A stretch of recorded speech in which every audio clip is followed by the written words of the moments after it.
नमस्कार दोस्तों, स्वागत है आपका हमारे YouTube चैनल बज़ मीडिया में। दोस्तों, कोरोना वायरस महामारी के बीच भारतीय बैंकिंग सेक्टर के लिए 2020 एक कठिन साल रहा है। एक तरफ सरकार ने अपने 20 लाख करोड़ रुपए के राहत पैकेज में ऐसे कई उपायों का ऐलान किया जिससे छोटे एवं मध्यम स्तर के उद्योगों को मौजूदा संकट से उबारा जा सके। दूसरी तरफ भारतीय रिजर्व बैंक ने भी अपने स्तर पर लिक्विडिटी उपायों का ऐलान किया। पिछले साल फरवरी से लेकर ये सभी उपाय करीब 12.7 लाख करोड़ रुपए के रहे। हालांकि अब इन सब के बीच भारतीय बैंकों पर फंसे कर्ज यानी एनपीए का बोझ बढ़ता जा रहा है। अब केंद्र सरकार एक बैड बैंक बनाने का विचार कर रही है। बैड बैंक के आइडिया पर काफी लंबे समय से विचार हो रहा है। वर्तमान में देखें तो भारतीय बैंकिंग सिस्टम में कुल एनपीए करीब 8.5% है।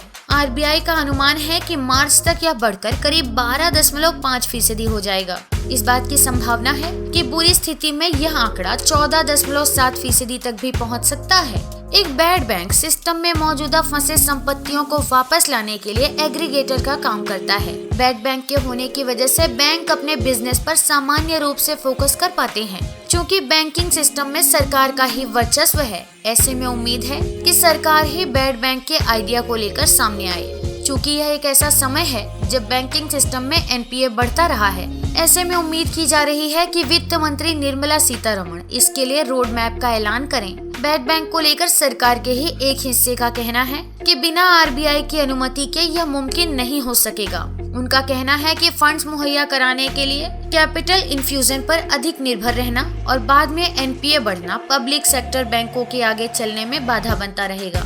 पब्लिक सेक्टर बैंकों को आगे चलाने में बाधा बनता रहेगा। रिकैप बॉन्ड्स की सर्विसिंग को लेकर ही सरकार पर 3 लाख करोड़ रुपए का बोझ है। इसमें से ही मैच्योरिटी की तारीख पर सरकार को 25,000 करोड़ रुपए का ब्याज ही भरना है। रोचक बात है कि 18 दिसंबर 2020 को सीआईआई के एक वेबिनार में आर्थिक मामलों के विभाग सचिव तरुण बजाज ने बैड बैंक की संभावनाओं पर एक सवाल के जवाब में कहा, बैंक एक ऐसा महत्वपूर्ण एरिया है जिसे हमें ठीक करने की जरूरत है। आपके द्वारा बताए गए विकल्प यानी बैड बैंक समेत हम कई अन्य विकल्पों पर विचार कर रहे हैं। इस पर अभी भी काम जारी है, इसलिए थोड़े समय के लिए इंतजार कीजिए। सरकार के मुताबिक इस साल पब्लिक सेक्टर बैंक बाजार से 60,000 करोड़ रुपए उठाने वाले हैं, जबकि सरकारी बैंकों ने इक्विटी और बॉन्ड्स के जरिए पहले ही 40,000 करोड़ रुपए जुटाए हैं। इसके अलावा चालू वित्त वर्ष में अब तक 20,000 करोड़ रुपए के रिकैपिटलाइजेशन की स्वीकृति दी जा चुकी है। सूत्रों के मुताबिक अतिरिक्त रिकैपिटलाइजेशन अब अगले वित्त वर्ष में ही